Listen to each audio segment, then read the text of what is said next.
Imagine a moment so raw, so real that it stops a live TV show dead in its tracks. A moment where one sentence shifts the air in a studio, silences a crowd, and makes a host rethink everything he thought he knew. That's what happened when Zohran Mamdani, a rising star from New York's political scene, stepped onto the bright stage of Jimmy Kimmel's late-night show in Los Angeles. This wasn't just another interview. This was a collision of worlds, a spark that lit up the internet and left everyone talking. How did a state assemblyman from Queens make a Hollywood crowd hang on his every word? Stick with me, because this story will hit you right in the chest.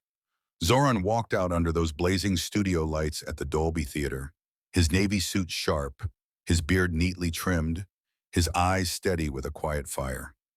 The crowd clapped, loud and automatic, the way late-night audiences do. Jimmy Kimmel leaned back in his chair, flashing that signature grin, ready to play. "Zohran Mamdani, everybody," Jimmy said, his voice dripping with that playful charm. "The guy who's shaking up Albany like it's a snow globe." The crowd laughed, but Zohran just nodded, his smile polite but guarded, like he knew something Jimmy didn't. Jimmy started easy, tossing out a few softballs about New York politics, the chaos of state budgets, the grind of Albany's endless debates. Zohran answered smoothly, his voice warm but precise, like a teacher explaining something you should have already known. He talked about his work in Queens, fighting for affordable housing, pushing for workers' rights, the kind of stuff that makes you nod along but doesn't exactly light up a late-night crowd. Jimmy, sensing the energy dip, reached for a note card and leaned in closer, his grin turning sharp. "So Zohran," he said, "you've got this rep for being, let's say, intense. Is that your game plan? Come in hot and scare everybody into agreeing with you?" The audience chuckled, expecting Zohran to laugh it off or play along. But he didn't. He tilted his head, studying Jimmy like he was sizing up a puzzle. The room got quiet, just for a second, the kind of quiet where you can hear your own heartbeat.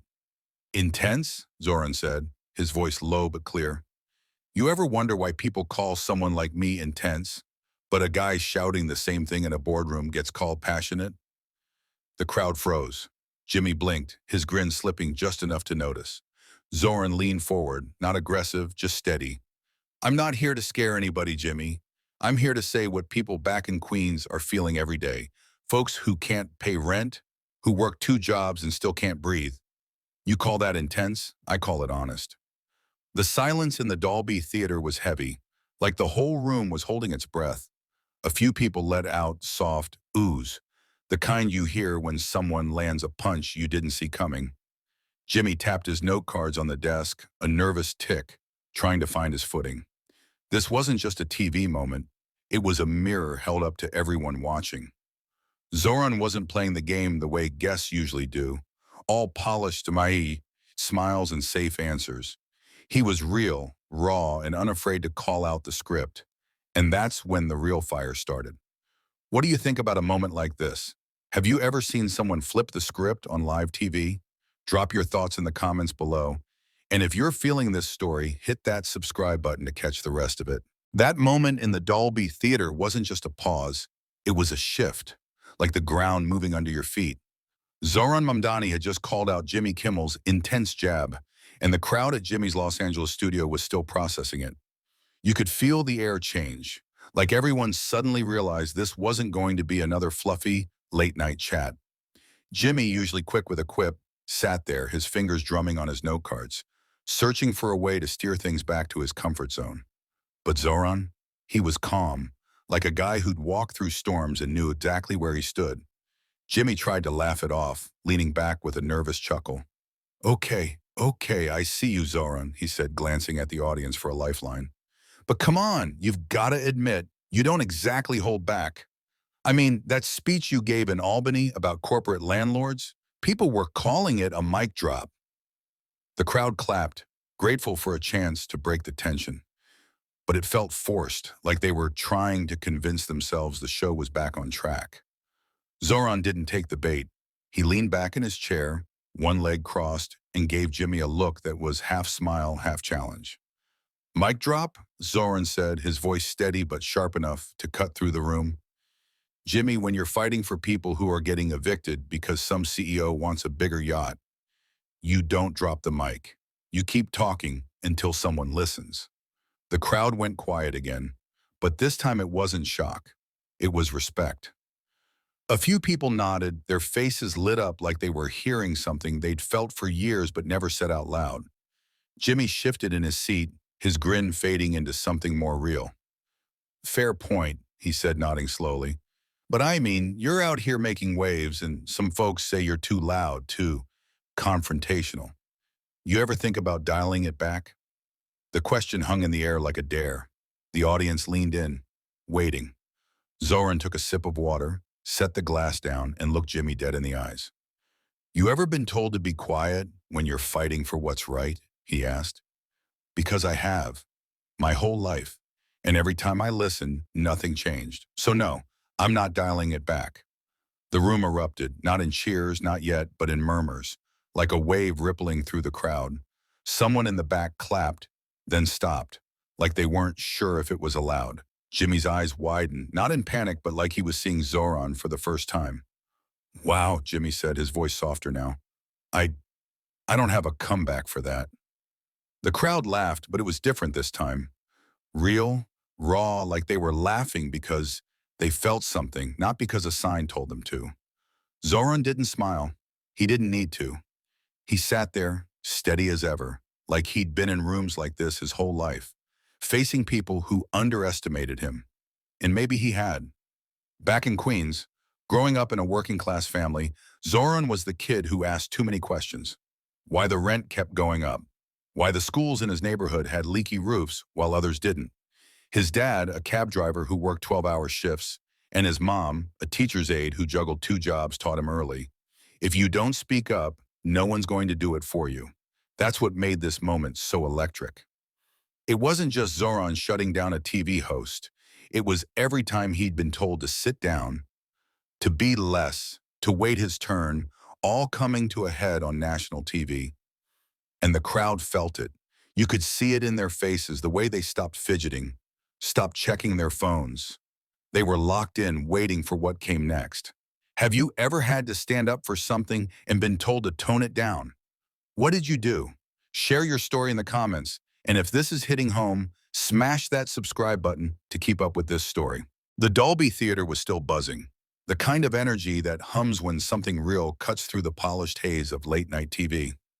Zohran Mamdani had just turned Jimmy Kimmel's question about dialing it back into a gut punch, and the audience in Los Angeles was hooked. You could see it in their eyes, some wide with awe, others glistening like they were holding back something heavy. Jimmy, usually the king of steering the ship, was off balance, his note cards useless against Zohran's quiet fire. But he wasn't done trying to claw back control. Jimmy flashed a grin, the kind you pull out when you're trying to lighten a room that's gotten too heavy. All right, Zohran, he said, tossing his hands up like he was surrendering. You're making me look like I need a timeout here. The crowd chuckled, grateful for the breather, but it was shaky, like they knew the real show wasn't the jokes anymore. Let's pivot, Jimmy continued, flipping to a new note card. You're out there in Albany, fighting the good fight. But let's be real. Some people say you're too idealistic. Like Zohran's dreaming of a utopia while the rest of us are stuck in traffic on the 405. How do you answer that? The audience laughed again, picturing the gridlock on that infamous LA freeway. But Zohran didn't bite. He leaned forward, his hands clasped, his voice low but steady, like a heartbeat you could feel across the room. Utopia, he said, almost like he was tasting the word. Jimmy, when I talk about housing people can afford or schools that don't fall apart, I'm not dreaming. I'm talking about what people in Queens are begging for every day. You ever been stuck in traffic because you can't afford to live closer to your job? That's not a dream. That's survival. The crowd went silent again, but this time it was different. It wasn't just shock. It was like Zohran had reached into their chests and pulled out something they'd buried. A woman in the front row wiped her eye, quick, like she didn't want anyone to notice. A guy in the back nodded, slow and heavy, like he was remembering his own grind. Jimmy sat there, his grin gone, his hands still for once.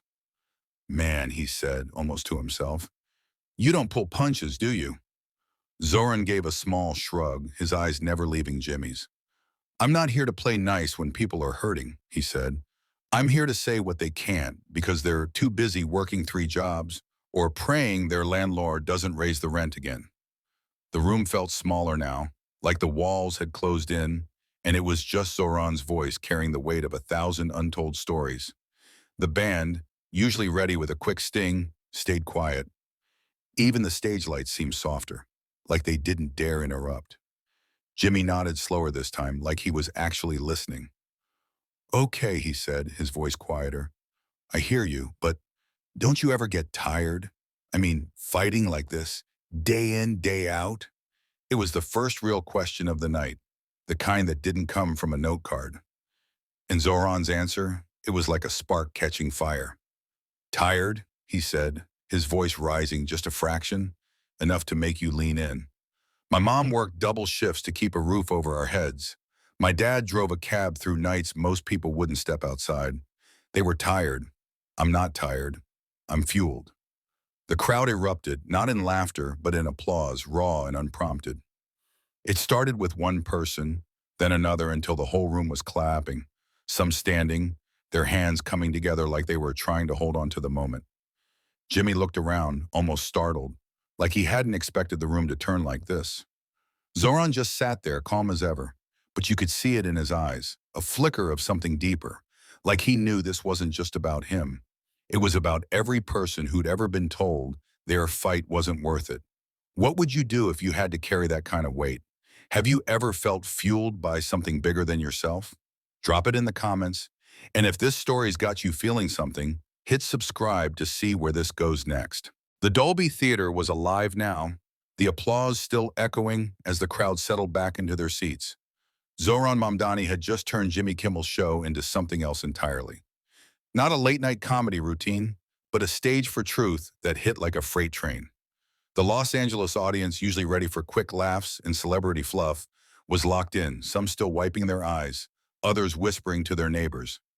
Jimmy, caught off guard by the raw energy in the room, tried to regain his footing. He shuffled his note cards, flashed a shaky grin, and leaned toward Zohran, who sat steady, his navy suit barely creased, his gaze unflinching. All right, Zohran, Jimmy said, his voice lighter but careful now, like he was stepping around broken glass. You're out here dropping truth bombs and I'm just trying to keep up. The crowd chuckled, but it was soft, like they were waiting for what came next. Let's lighten things up a bit. I heard you've got a knack for connecting with people. Young folks especially. You're like the cool uncle at the barbecue, right? What's your secret? Jimmy was fishing for a safe topic, something to ease the tension, maybe get a laugh. Zoran tilted his head, his lips curling into a faint smile that wasn't quite amusement. Cool uncle, he said, his tone playful but with an edge. Jimmy, I'm not trying to be anybody's uncle. I'm just listening to people. Kids in Queens who can't afford college, parents who can't afford daycare, workers who can't afford to get sick. You know what they all say? They're tired of being invisible. The crowd stirred, a low hum of agreement rippling through. A guy in the back nodded so hard his glasses slipped. Jimmy blinked, his grin faltering. Invisible, he repeated like he was testing the word. That's heavy. He paused, glancing at the audience, then back at Zoran. So what do you do about that? How do you make people feel seen? It was another real question, the kind that slipped out when Jimmy wasn't hiding behind his host persona. And Zoran didn't miss it. He leaned forward, his voice dropping lower, pulling everyone in the Dolby Theatre with him. You show up, Zoran said. You show up in the community centers, the bodegas, the school gyms. You listen when a mom in Flushing tells you she's scared her kid's school is closing. You listen when a guy in Jamaica says he's working 60 hours a week and still can't make rent. And then you fight like hell to change it. His words landed like stones in still water, sending ripples through the crowd. A woman in the third row clutched her purse, her eyes shining. An older man in a baseball cap clapped once, sharp, like he couldn't help it. Jimmy nodded, his hands still for the first time all night. That's real, he said, almost to himself. Then trying to pivot, he added, but come on, Zoran, you ever just kick back like, What do you do when you're not saving the world? The crowd laughed, but it was gentle, like they didn't want to break the spell. Zoran's smile grew, just a touch, and for the first time, he let a little warmth slip through. I go home to Queens, he said. I walk my dog in Astoria Park, grab a coffee at the corner deli, talk to the guy selling fruit on the sidewalk. That's my reset. That's what keeps me grounded. The crowd softened, picturing it, a man in a suit, fighting in Albany one day, petting his dog and chatting with neighbors the next. It made Zoran feel human, not just a headline, and it hit the audience hard. You could see it in their faces the way they leaned forward, like they wanted to hold on to this version of him. The cameras kept rolling, but the moment felt bigger than the show. Zoran wasn't just answering questions. He was painting a picture of a world where people mattered, where their struggles weren't just sound bites. And Jimmy, for all his jokes, couldn't help but feel it too. The room was heavy with something unspoken, something that made your chest ache. Have you ever felt invisible, like no one's listening to your story? What would it mean to you to have someone show up for you? Share it in the comments, and if this story's hitting you where it hurts, hit that subscribe button to stay with us. The Dolby Theatre was humming, the kind of quiet where you could feel the weight of every word still hanging in the air. Zohran Mamdani had turned Jimmy Kimmel's Los Angeles stage into something more than a late-night show. It was a moment that felt like it could change you if you let it. The crowd was locked in, some leaning forward, others sitting still, their faces soft with something that looked like hope or maybe recognition. Jimmy, still trying to navigate this unexpected depth, set his note cards down like he was finally giving up on the script. Zoran, in his navy suit, sat calm and steady, like a lighthouse in a storm. Jimmy leaned in, his voice softer now, less like a host and more like a guy who'd just been schooled. Zoran, he said, you're out here fighting for people, making them feel seen. But let's get real. Doesn't it ever feel like too much? Like you're carrying the whole world on your shoulders? The question wasn't a jab this time. It was raw, like Jimmy was asking for himself as much as for the audience. The crowd leaned in closer, waiting, their breaths held. Zoran looked at him, his eyes steady but warm, like he'd been waiting for this. You ever carry something heavy, Jimmy? He asked.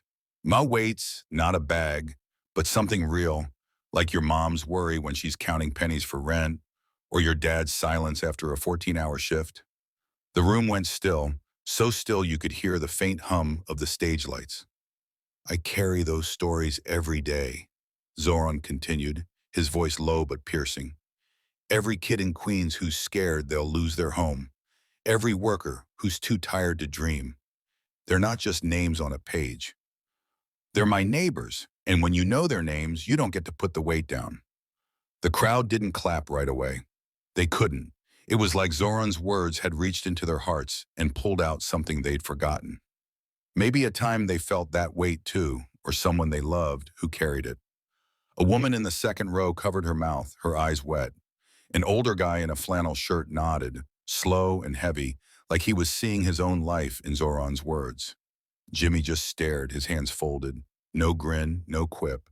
For the first time all night, he looked small, like he was the guest and Zoran was running the show. Man, Jimmy said finally, his voice barely above a whisper. I don't even know what to say to that. The crowd let out a soft laugh, but it wasn't mockery. It was relief, like they needed a second to breathe. Jimmy shook his head, a small smile creeping back. You're making it real hard to keep this a comedy show, Zoran. That got a bigger laugh, warm and real, like the room was grateful for a chance to exhale. Zoran gave a small nod, his lips twitching into a half smile. I'm not here to make it easy, he said. I'm here to make it matter. And that was it, the line that broke the dam. The crowd erupted, not just clapping, but standing, one by one, their hands coming together like a wave crashing. It wasn't the polished applause of a TV audience. It was messy, heartfelt, like they were clapping for themselves as much as for Zoran. A teenager in the back held up her phone, recording, her face lit up with something like pride. An older woman in a bright scarf wiped her cheeks, unashamed. Jimmy stood too, not because he was supposed to, but because the moment pulled him to his feet.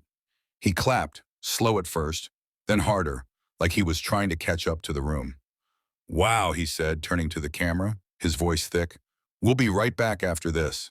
The screen faded to commercial, but the energy in the Dolby Theatre didn't fade. It lingered heavy and alive, like a song you can't stop humming. What's a weight you've carried for someone else, or a time you felt like no one saw you? Drop it in the comments. We're all in this together. And if this story's got you feeling something deep, hit that subscribe button to keep up with what happens next. The commercial break didn't cool the heat in the Dolby Theatre. The Los Angeles crowd was still buzzing, whispering to each other, some still wiping their eyes as the lights came back up. Zohran Mamdani sat there calm as ever, his navy suit catching the stage glow, his hands folded like he hadn't just turned Jimmy Kimmel's show inside out.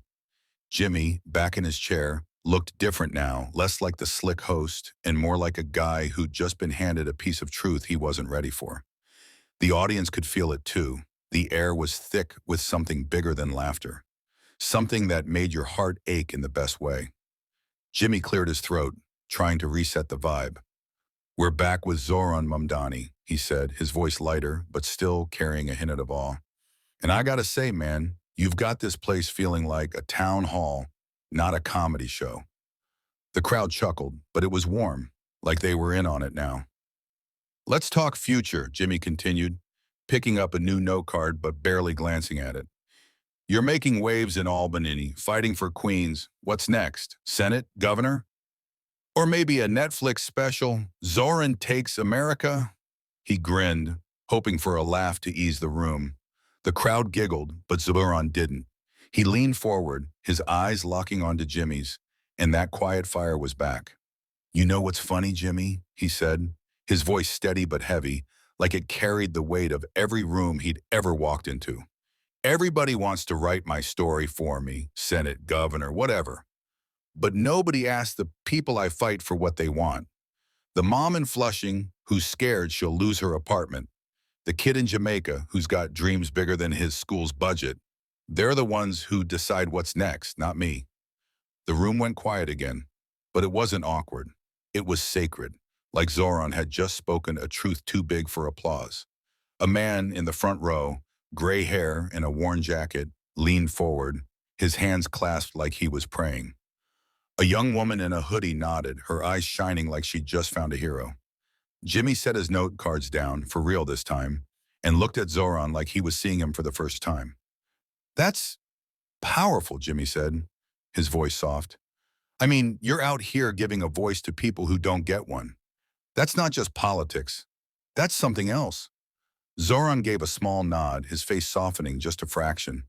"It's not about me, Jimmy," he said. "It's about them. Always has been."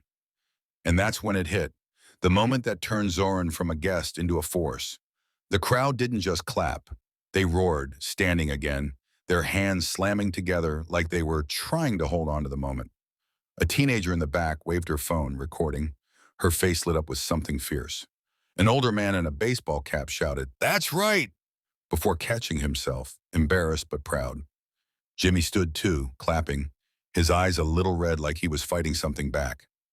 "Zohran Mamdani, everybody," he said, turning to the camera, his voice cracking just enough to notice. "We're out of time, but man, you've given us a lot to think about." The band kicked in, softer than usual, like they didn't want to drown out the moment. Zohran stood, shook Jimmy's hand, and gave the crowd a small wave, his face calm, but his eyes burning with that same quiet fire. The credits rolled, but the audience stayed on their feet, clapping, some crying, others just staring like they didn't want it to end.